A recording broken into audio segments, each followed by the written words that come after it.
Assalamualaikum warahmatullahi wabarakatuh semuanya. Perkenalkan, nama saya Idina Davaningrum yang akan mengawali presentasi dari tema kekerasan seksual di ruang beradab.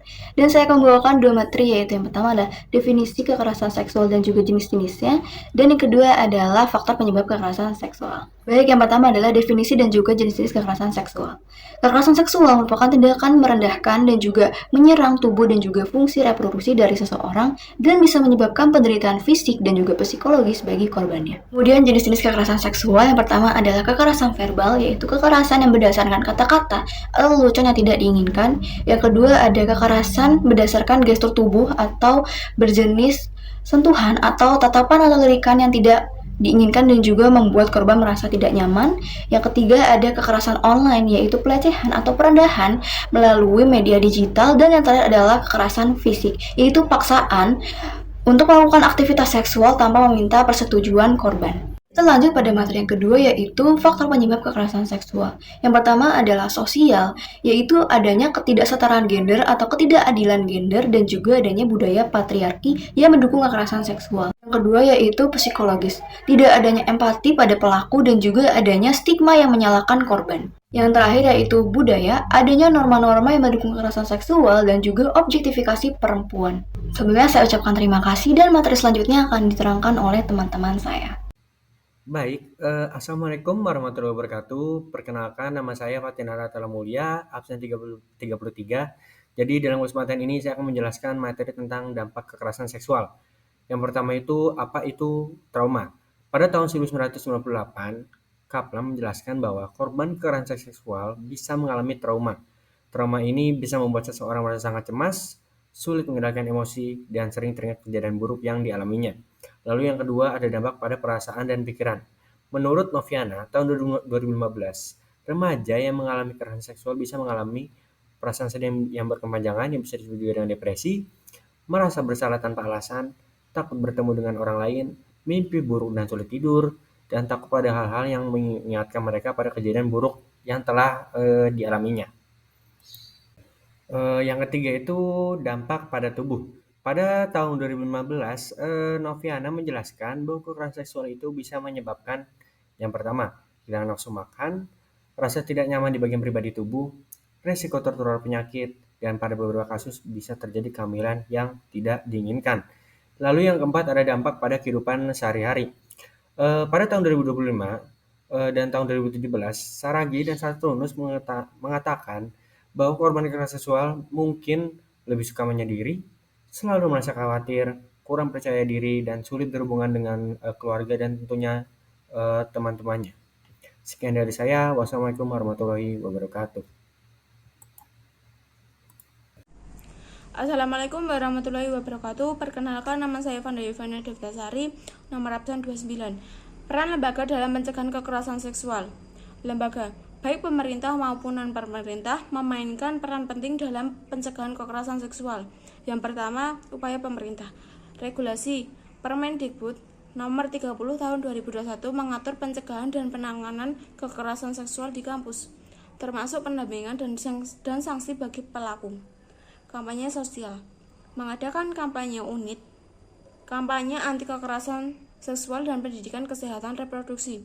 Yang kedua, upaya non-pemerintah, unit laporan, universitas seperti UMJ mendirikan unit khusus untuk menangani laporan kekerasan seksual, menyediakan pendamping dan pemulihan bagi korban. Pelatihan, lembaga pendidikan melakukan pelatihan untuk sivitas akademik tentang pencegahan kekerasan seksual. Assalamualaikum warahmatullahi wabarakatuh. Assalamualaikum warahmatullahi wabarakatuh. Perkenalkan, nama saya Zara Sofianita, absen 34. Di sini saya akan menjelaskan tentang kebijakan hukum tentang kekerasan seksual. Undang-Undang Nomor 12 Tahun 2022 tentang tindak pidana kekerasan seksual bertujuan untuk mencegah, menangani, dan melindungi korban kekerasan seksual.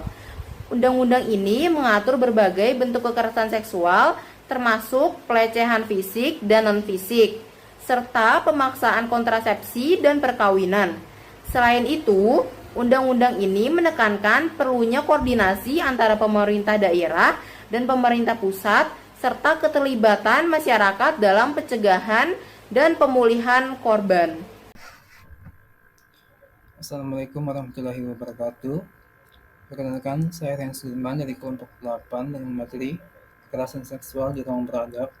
Saya akan membacakan studi kasus dari kelompok kami. Studi kasus yang pertama, Komnas Perempuan terus memantau kasus kekerasan seksual yang melibatkan 13 santriwati di Bandung, di mana pelakunya adalah HW, seorang guru pesantren. Kasus ini terungkap pada 2021 silam, meskipun telah berlangsung sejak 2016 dan mencerminkan fenomena kekerasan seksual di lembaga pendidikan agama. Wacana hukuman mati untuk pelaku muncul seiring tuntutan publik. Namun Komnas Perempuan mendorong pengadilan untuk mempertimbangkan hukuman penjara seumur hidup sesuai prinsip hak asasi manusia. Selain itu, mereka menekankan pentingnya restitusi bagi korban dan dampak yang lahir akibat kekerasan tersebut, serta selaras dengan rancangan undang-undang tentang kekerasan seksual yang disahkan pada 2022 silam.